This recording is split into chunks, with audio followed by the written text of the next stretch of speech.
रियासत महाराष्ट्र के अमरावती में गोली की शक्ल के पत्थरों का मिलना काफी हैरानकुन है।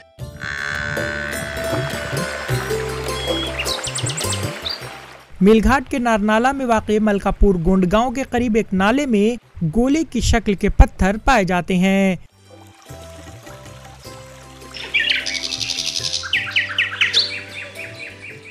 इस नाले को पत्थरों की शक्ल की वजह से गोलिया देव का नाला कहा जाता है।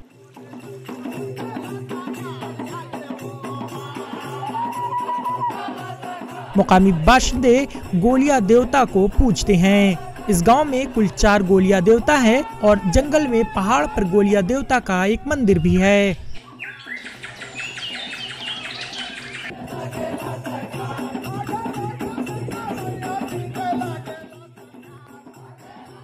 गोलिया देवाची पूजा करतो। हर साल वहाँ पर गोलिया देवता की पूजा करता हूँ। हमारे गांव के करीब दरिया है, वहाँ बड़े गोली की शक्ल के पत्थर हैं। इसे ही गोलिया देवता के नाम से जाना जाता है। 1990 में महकमा जंगलात ने नहर से तकरीबन 80 सर्कुलर पत्थर खोदकर निकाले थे। इसमें कुछ पत्थरों का वजन 300 किलोग्राम से भी ज्यादा था। खुदाई में महकमे के अफसर विजय भोंसले का सबसे ज्यादा ताउन था। माहिर अर्जियात विजय भोंसले उस शक्ल के कीमियाई और मैकेनिकल ढांचे को समझते थे। याची जी माहिती हाती आली की एवढे मोठ्या आकाराचे दगड मानवाने बनवणे शक्य। हम इन पत्थरों के बारे में जानते हैं। इतने बड़े साइज के पत्थरों को इंसान नहीं तराश सकते हैं।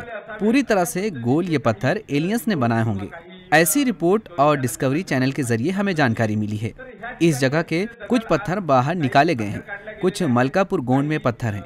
इस गांव के लोग इसे देवता समझकर पूजते हैं और कुछ पत्थर मलकापुर के करीब वादी में हैं। इस पत्थर को बनाने का मकसद क्या था? यकीनन इसे तोपों के लिए नहीं बनाया गया था। तो क्या ये एलियंस ने बनाए थे या पुराने जमाने में इंसानों ने इसे क्यों बनाया था? ये सवाल अभी भी बना हुआ है। प्राचीन काळात मानवाने कशासाठी बनवले हा एक प्रश्नच आहे। पत्थरों की ये गोली की शक्ल यहाँ आने वाले जायरीन को हैरतजदा करती है। जर आपण भौगोलिक दृष्टिकोनातून विचार केला तर ह्या खडकामध्ये जब हम इसको जोग्राफिया नुक्ता नजर से देखें तो ऊंचाई से गिरने वाला पानी मैकानी कटाव का सबब बनता है। इससे पत्थर टूट जाते हैं और पानी के बहाव के साथ बहते हैं। वो पत्थर बहते हुए एक दूसरे से टकराते हैं। उस वक्त रगड़ होने की वजह से पत्थर को गोल शक्ल मिलती है।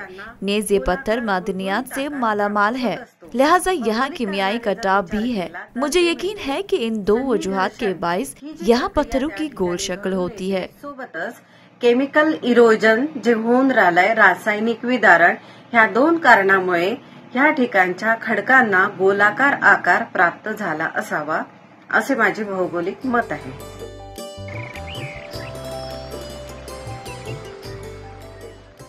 अगर आप जोग्राफियाई पेचीदगियों से दिलचस्पी रखते हैं तो आपको यकीनी तौर पर इस जगह पर जाना चाहिए। Bureau report, ETV Bharat.